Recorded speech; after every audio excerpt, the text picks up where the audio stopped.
Hey, and welcome everybody to Wisdom Wednesdays. In today's session, I'm going to be talking about something that is very close to my heart.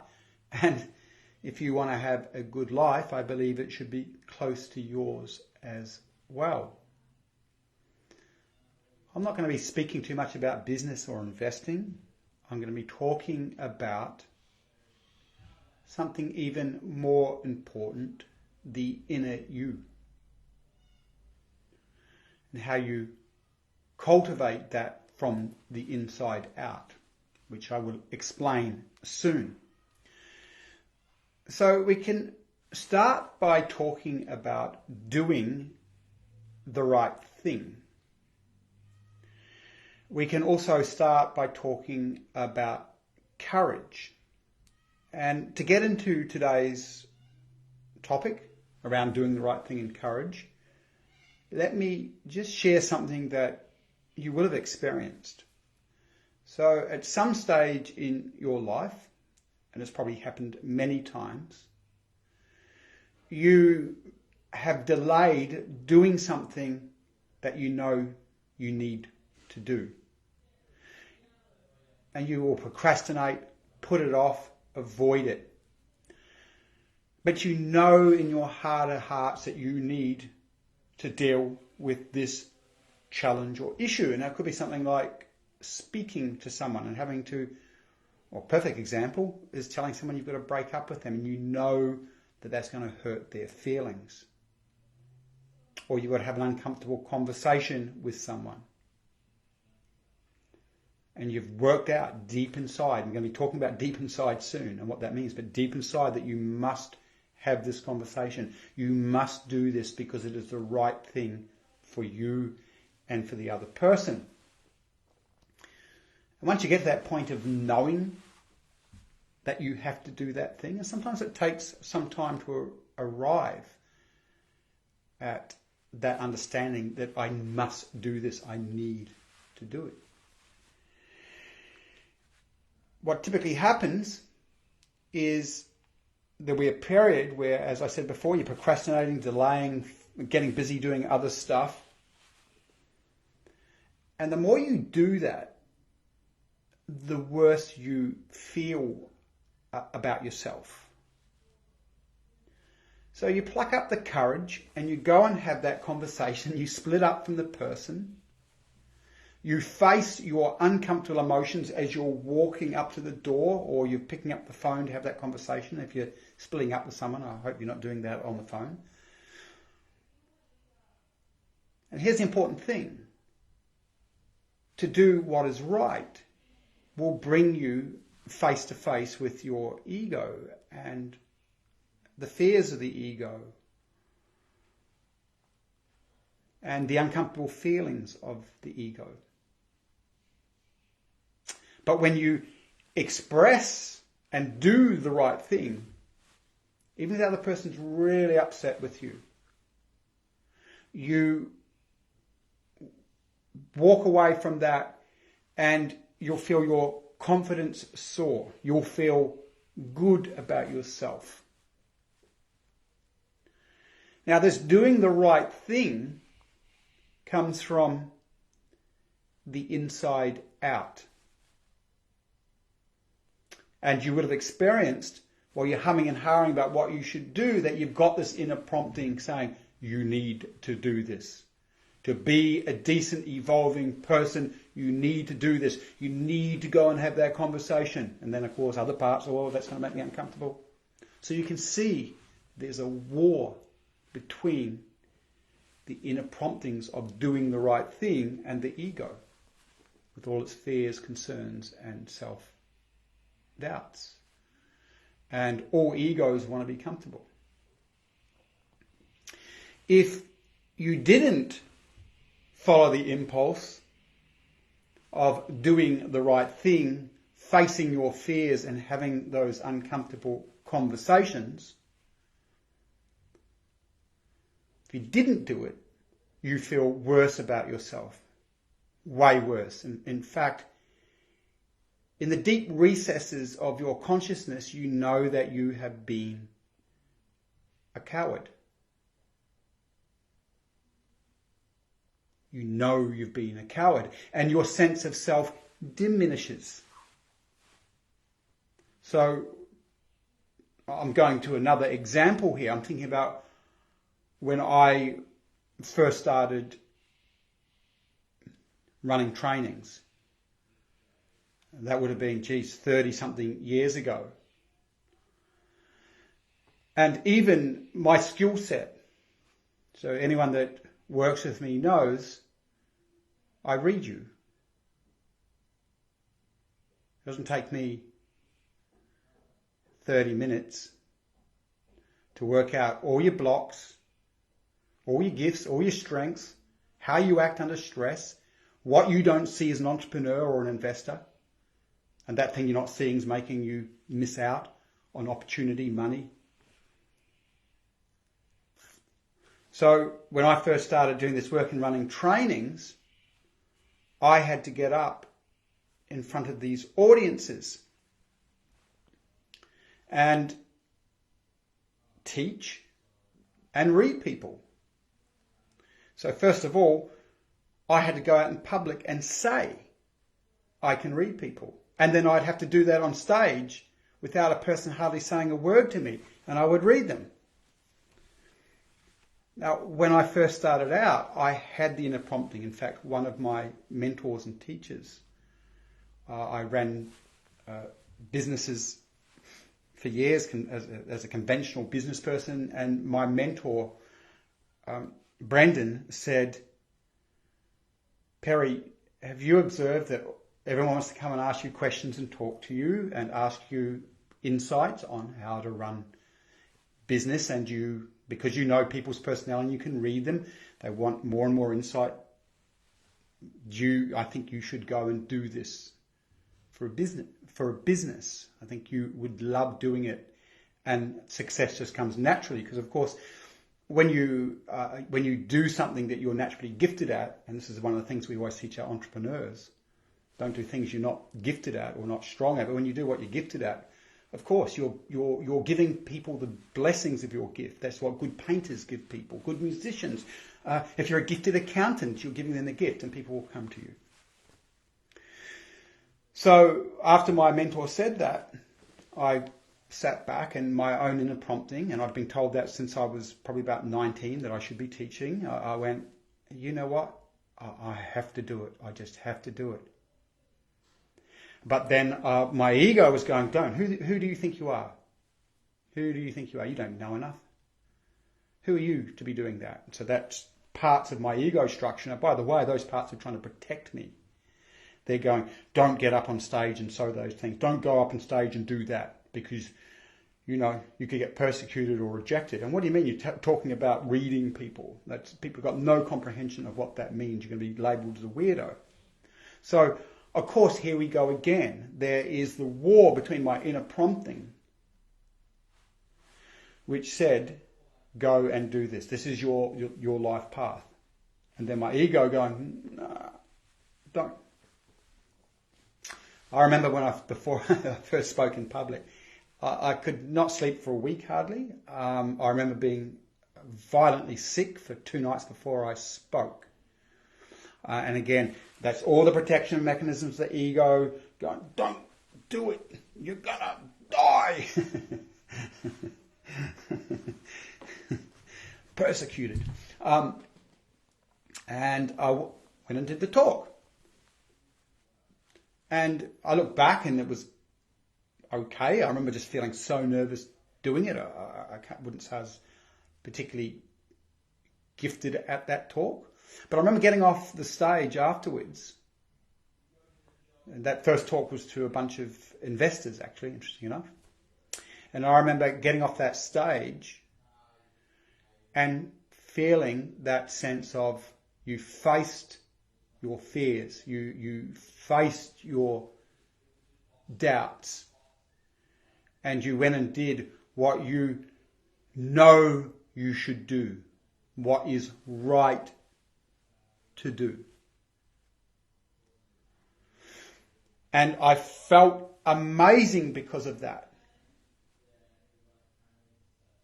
And of course, I started to speak more and more and more. And I started to get way more comfortable with it. And this leads me to the next part of this teaching for Wisdom Wednesdays. The more work you do on yourself. Now, what's real work on self? Well, in our Ignite programs, the first thing that we teach our clients is to introvert awareness so that they can see the structure of their personality. The structure, because your personality is a structure made up of sub-personalities or parts. As an example, those of you know that I've spent many years playing rugby. Now, to play rugby, I have a very strong, warrior, masculine, aggressive part. And that part of me enjoyed fighting, enjoyed tackling and being tackled. It loved, I can't even explain it, like that real sense of like going to war. I liked fighting.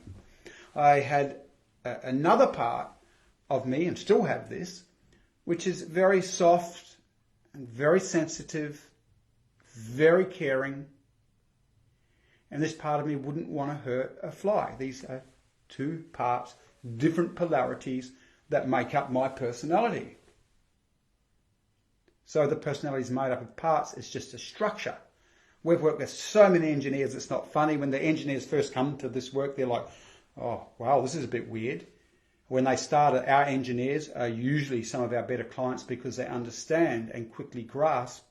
They work with structures all the time. And it's really easy to see once you start, not on the basics of this work, this is basics, when you're willing to really deepen and you're working with us in, say, the Ignite program, or you're doing the Whole Brain Wealth course, that starts to develop that aspect of being able to observe your personality.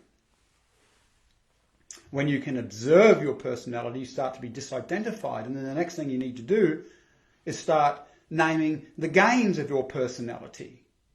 Where do you manipulate people? Where are you justifying to protect yourself from some knowledge about yourself? How do you explain away your weaknesses rather than just confronting them and being truthful about them? Something that very few people on this planet do. Thankfully, there's more and more. So in introverting awareness, starting to disidentify from the personality and observe it, get to know the personality, how it reacts in every situation you come across, you start to be able to now develop some form of self-mastery. But for the case of this talk, once you start to undo the ego knot. Okay, and by the way, what does that mean? Well, I'll tell you, I'll explain something that hasn't undone the ego knot. You have not undone the ego knot if you have to be right. You can only see things from your perspective. You are controlled by the same beliefs that you were controlled by 2 years ago, 4 years ago, 10 years ago, 20 years ago.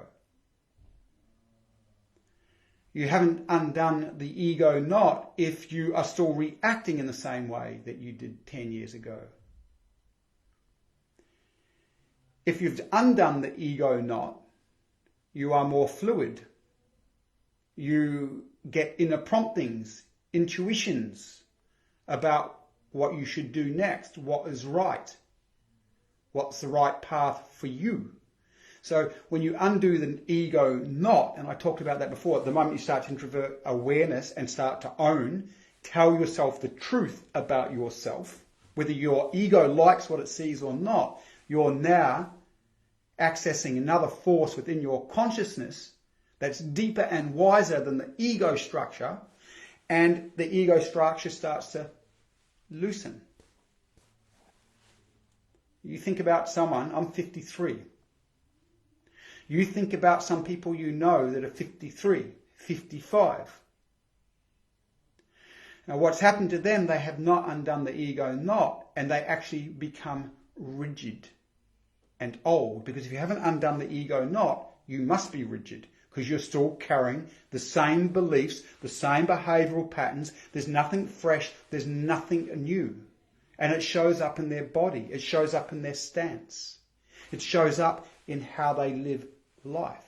To evolve, one must undo the ego knot and be able to name and see all the games of your own ego. Now, this is why this is important based on this discussion today about doing the right thing and courage. Well, if you have a rigid ego that hasn't been undone, it means you believe your beliefs. That's another way of saying it.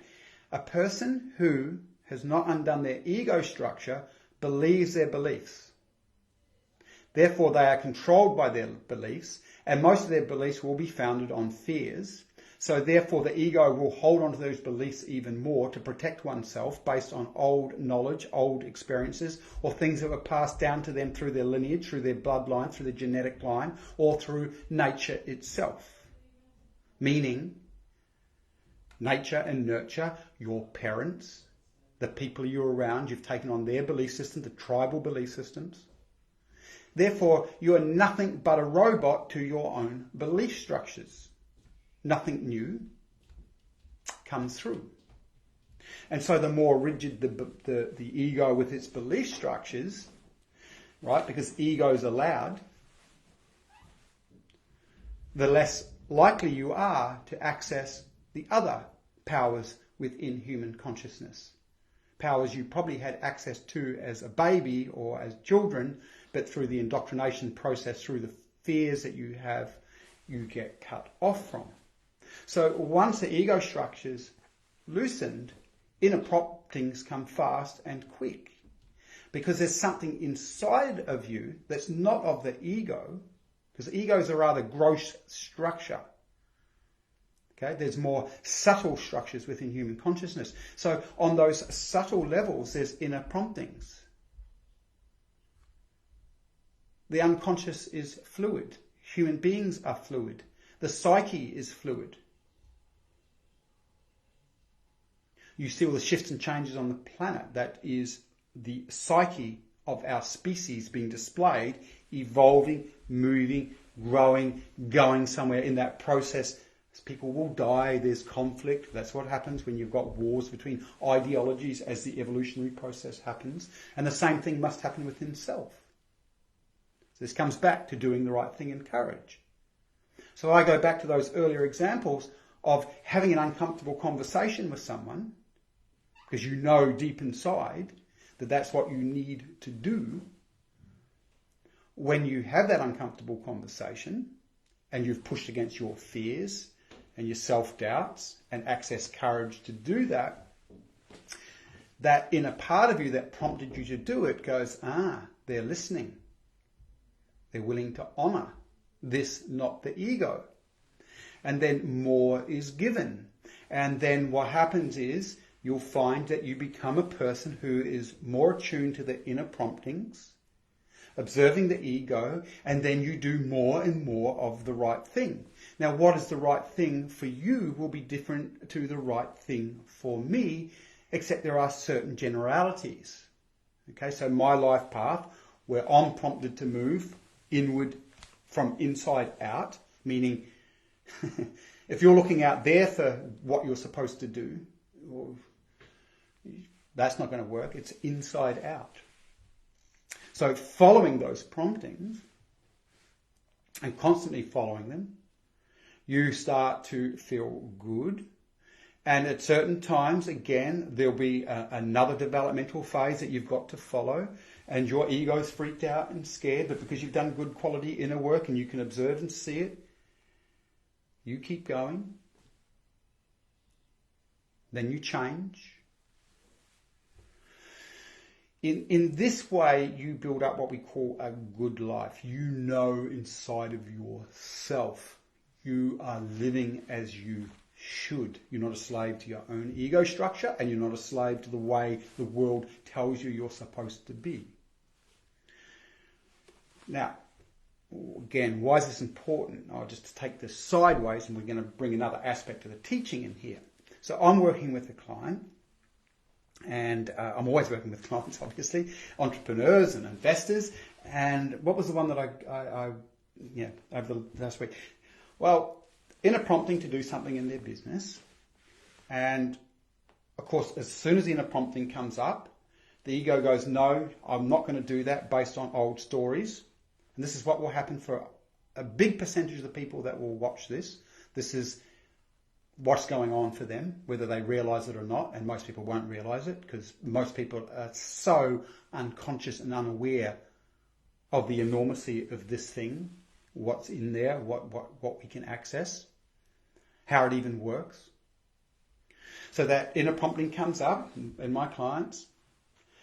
To do this, to grow in that way, immediately the ego reacts based on that person's past history, trauma, belief systems, and it will try and shut them down, shut their connection to the inner self down, to the inner prompting, so the ego wants to stay in control.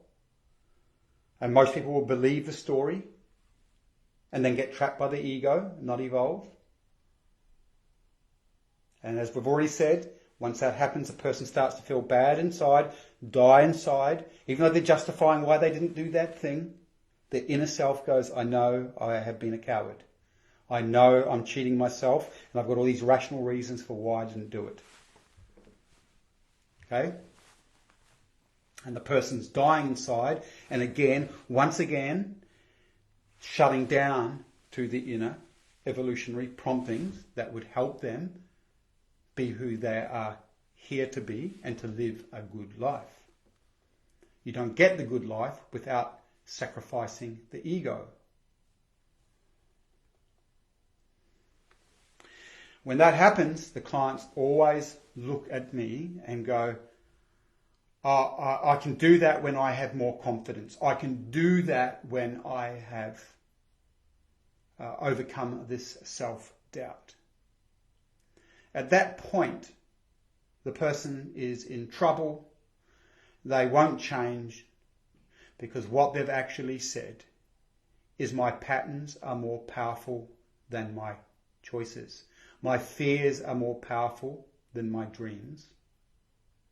And my fears and these beliefs and these patterns are so powerful, I have to fix them before I can create what I want. And these are the type of people that could get sucked in to people giving them false promises about fixing their patterns.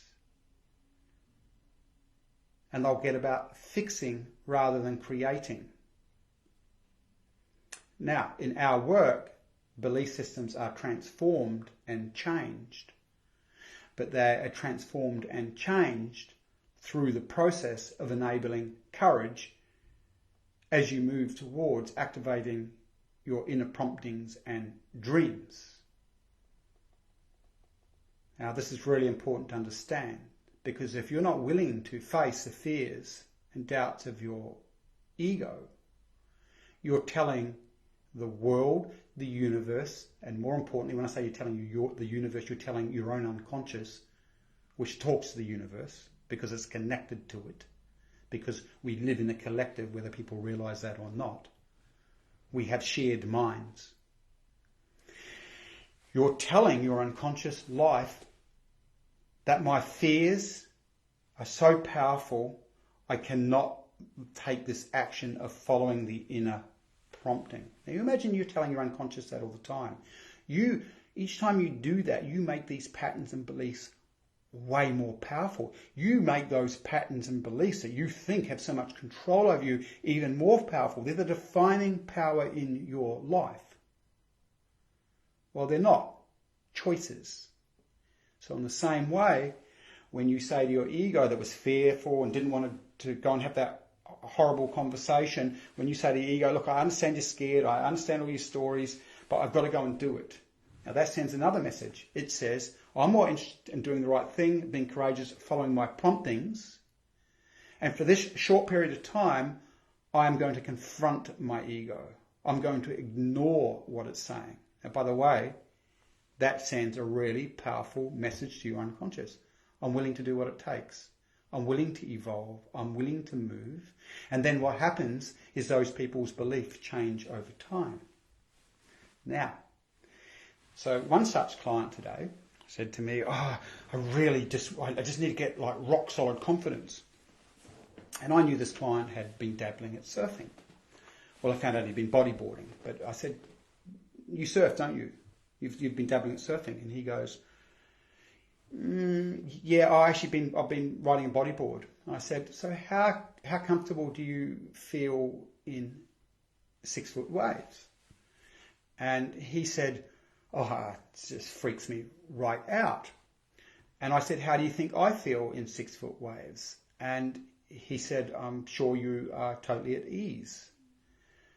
And I said, yes. And I said, why am I totally at ease? And he said, because you feel very comfortable in that environment. You know, and he started to deepen into that. I'll finish this off. Of course I feel comfortable in that because I'm experienced at that.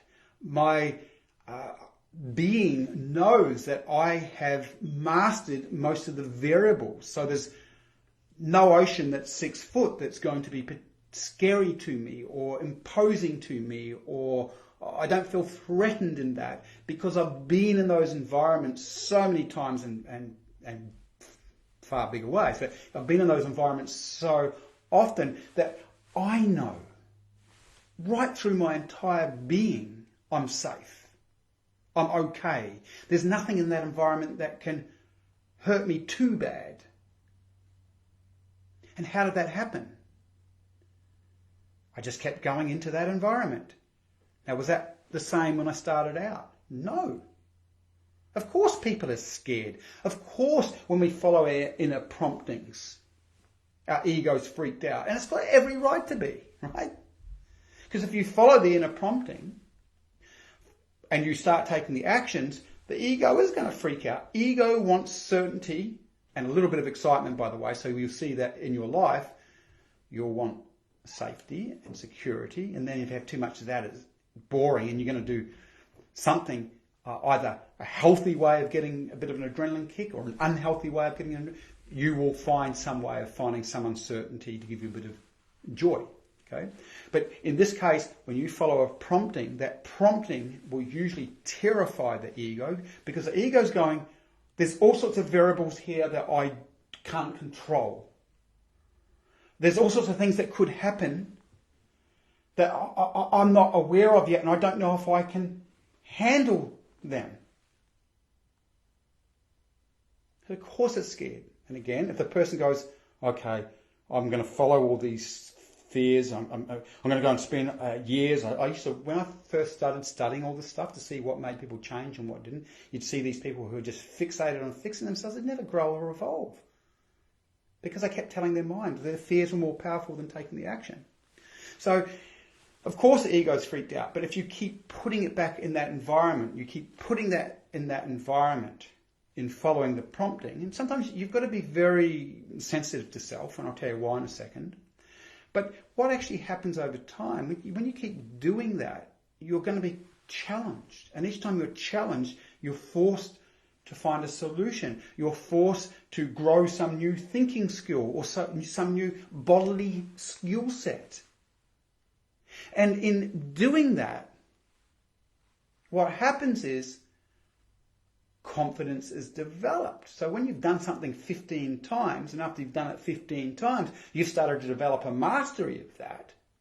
Or, you've worked out, well, I can't get hurt. I'm actually able to do this. I can't get hurt. Now you can apply this to anything that you're looking at doing. Then suddenly you start, your own ego then starts going, oh, no, this is, I can do this. Wow. Okay.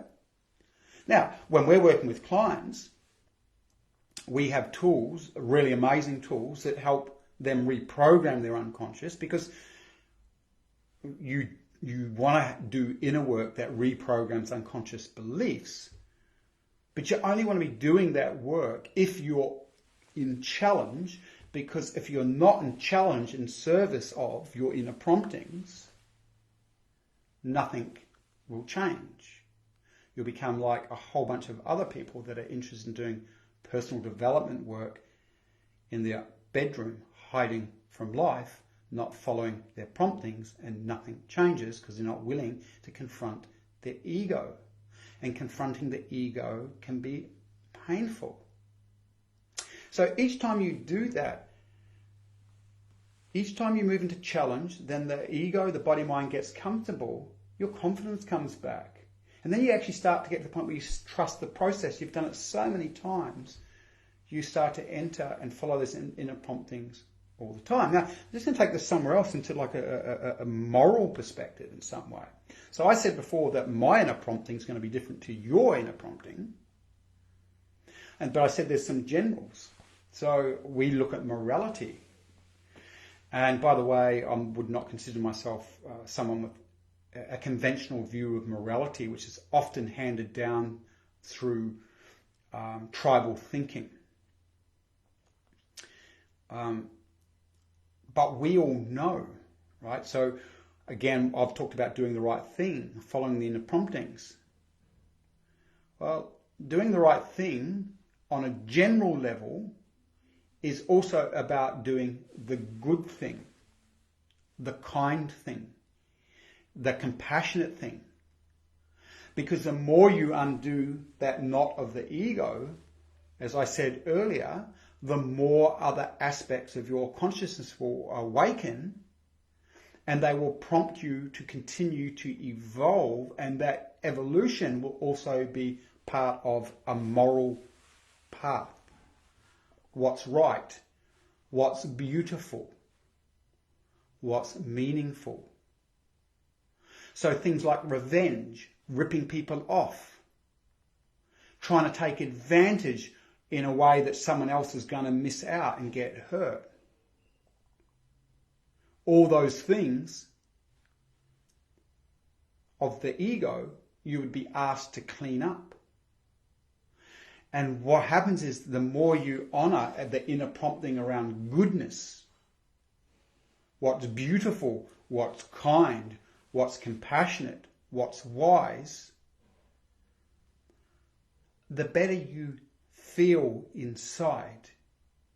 So people that don't follow those inner promptings and will allow the ego to take advantage of another person, to be revengeful, to be a gossip, to be angry, to be full of hatred, that poisons the person inwardly. And they feel yicky. Beauty and truth and wisdom are incredibly beneficial to one's self. Healing to oneself. And makes you more beneficial to others. So you can see, based on what we've talked about today, the more the ego knot's undone, the more the inner prompting is followed, the more you evolve, change, transform, stay fresh, stay new, don't get old. People get old when they don't follow the fresh inner promptings for their own life path because they have a rigid, lockdown ego structure. That's why inner work relaxes that knot, so other things can come through. Good quality inner work, by the way. The last aspect, and it probably comes back to what I said before, everyone has to have a noble cause. And when we talk about a noble cause, didn't plan to be talking about this topic what I'm going to do right now, but here we go. So, human beings are fairly interesting, right? I'm sure you can see that. Human beings have taken value systems and characteristics Now we'll just stick with the value system. So just they've taken a set of values and they set those values up as standards. So as an example, one of the reasons the religious traditions were on this planet, religious traditions are part of the, as I said before, the collective consciousness, the species consciousness. And the species consciousness has a wisdom. And this is, by the way, when you undo the ego knot, you're picking up on the promptings of the species consciousness, where the consciousness of our species is trying to take us. So, exact example, right? If you are an evolving human being, what you would have picked up over the last 10 years is men and women are being asked inwardly from inner promptings to activate and own their feminine and masculine sides. So many people have done that very successfully. The Prime Minister of New Zealand, I was just talking to a client earlier today who's working through their masculine feminine balance so that they can be a far more effective leader, is a perfect example of a woman that has the most incredible connection to her feminine aspects and the most incredible connection to her masculine aspects, which means that she's really highly effective and flexible, which also means, by the way, she has undone her ego knot. Therefore, when she needs to be feminine, connecting, loving, soft, she can. When she needs to be a warrior, strong, stand up, she can. The woman I was working with today, she learned that her feminine side would get her rejected, so she lives in a man's world acting like a man, and therefore she doesn't have the ability to connect to her vulnerability, her softness and compassion, what we ascribe to the feminine side, and therefore she cannot be the leader she could be. So, where am I going with this? There are inner promptings, as I said. The species has a consciousness that's evolving, and if you're undoing your ego knot, you'll pick up on that. As a man, I grew up in an area where you couldn't show your feminine side. You'd get a hiding. Absolute hiding. So in my inner work and undoing my ego knot, I got to see I've got very soft, caring, feminine aspects to me. This idea about what a man should be or what a woman should be is kind of ridiculous. We have access to both sides. And by the way, I really want to say this because we live in a bit of a world where the liberal left extremists have gone crazy.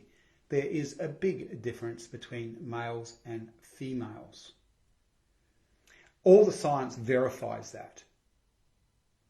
However, those differences aren't as extreme as you might have thought in the 50s, where both genders were polarized into a man must show these traits and therefore would disconnect from their compassionate, caring part that might have really served them to be better fathers and husbands. And mothers were told that they couldn't access their passion, purpose and the masculine traits and going out into the world because they needed to stay home and be in their feminine side, serving the masculine. Okay? So, where am I going? Let me finish this off. So, human beings, as I said, have extrapolated value systems and then project them into godlike figures. That's in certainly the mono-religions, the one-God religions, are projection of human values. And as I said, I'm not a particularly religious person, and as I get older, I would get less religious. But religion was required to guilt and shame people because of their lower natures, what happened in regards to what we call warrior consciousness, which was a big part of human development. So when we started to extrapolate these value systems, project them into gods and come up with some kind of idea that if we did these things, they were bad, that helped create a hierarchy of consciousness in the human being, where we started to go, well, it's better off to be good, follow these rules, than do these things that make me bad and I'll go to hell, or whatever your religious version of that is. Okay, so these are externalizations of inner promptings. So in consciousness itself, there is a movement towards evolving and good, what we call good. So a big part of what we've been talking about today, when you have a noble cause, which is good. Now, your noble cause could be your love. I mean, I've worked with many wonderful men who are, if I look really closely at them, their entire reason for living is for their children. They're self-sacrificing for their children. Now, that is a noble cause. And that noble cause, like I said before, will cause them to confront their own ego. So, as an example, the goodness of that hierarchy, that goodness of the good man, that part of him that has the noble cause of looking after the children, keeps his other impulses in line. That might be to be a philanderer. That might be to spend too much time in the pub. So that noble cause is activated on, leaned on, as the guiding force for the hierarchy of consciousness within one's system. That was the reason, as I said, for religions.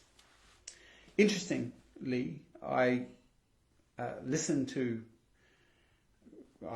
everything. I don't follow any ideology, so I'm interested in respecting them all. I listened to some Christians just over the last few weeks. You've got some weird ideas in many ways. So as an example, there's a concept by Prager, he's kind of a right-wing fundamentalist Christian. And he became a Christian because he said, I saw what people did who didn't believe in God. And I was watching Four Corners a little while ago, and there was a guy on there going, it was about sort of conversation between people that were religious and atheists, and this religious Christian was like, but if you don't believe in God, that means that you're going to walk around murdering people and hurting people.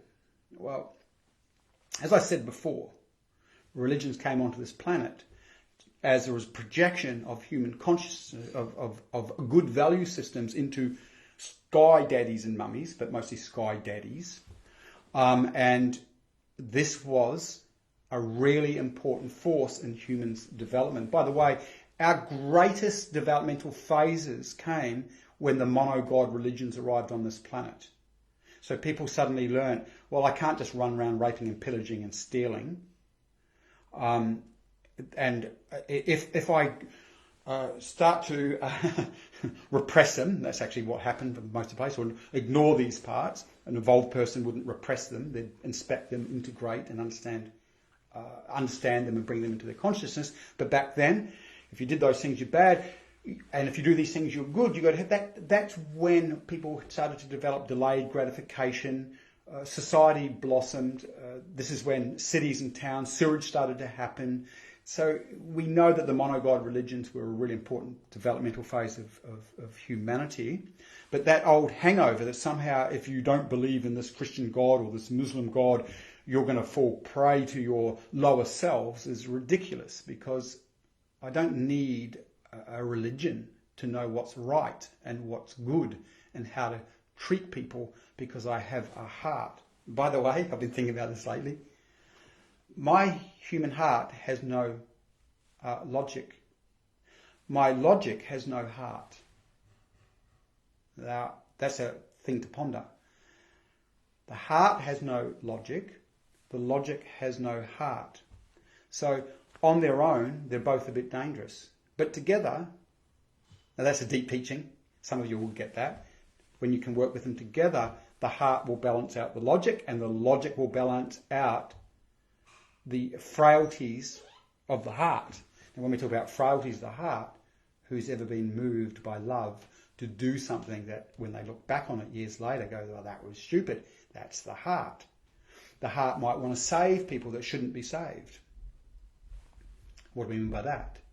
If you are a rescuer, if you have the rescuer profile, you want to rescue people and they keep taking advantage of that, but you are being nice from the heart, that wouldn't be a very logical thing to do. That person is using you, where if you allow them to suffer and hurt, they might wake up and go, okay, no one's going to save me, I better stand up and do something about this myself. Then they're going to grow. So again, noble cause. Your noble cause could be a religious ideal if you're a religious person. A spiritual ideal. Your love for your family. Now, why are we talking about this? As I said, the inner prompting, well, that's one thing. But again, an inner prompting will be associated with a noble cause.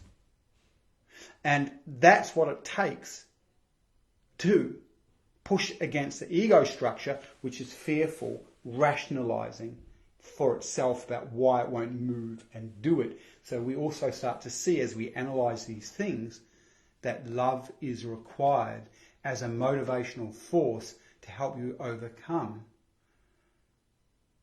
the jail of your ego with its beliefs and fears.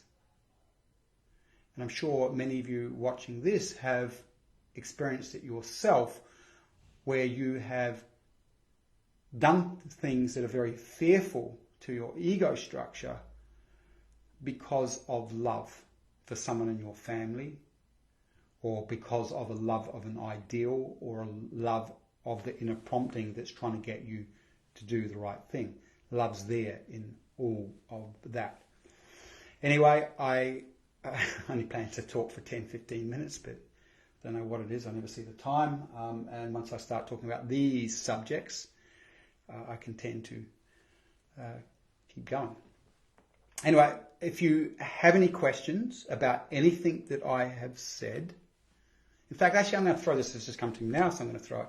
If you are interested in this subject, obviously I teach a lot of business stuff and investing stuff, and we'll be doing more so over the coming months. In fact, I'm going back into that in a very, very full-bore way. But if you, thank you, Michelle. Thank you for your kind words. If you are interested in the subject and you want to know more about it, just put something down in the comments below, and I will run a workshop around it for Inner Circle members and explain more about it. I may bring us into like a mastermind setting where I will work with some of you. You can stay anonymous, so no one needs to know who you are, and help you even connect to your own inner promptings, or help you see some of the blocks in the ego structure that won't allow you to move and evolve in the way that you want. So if you're interested in that, just chuck a comment down below, and I'll go and see what I can sort out. Thanks, everyone. Have a great night. See ya.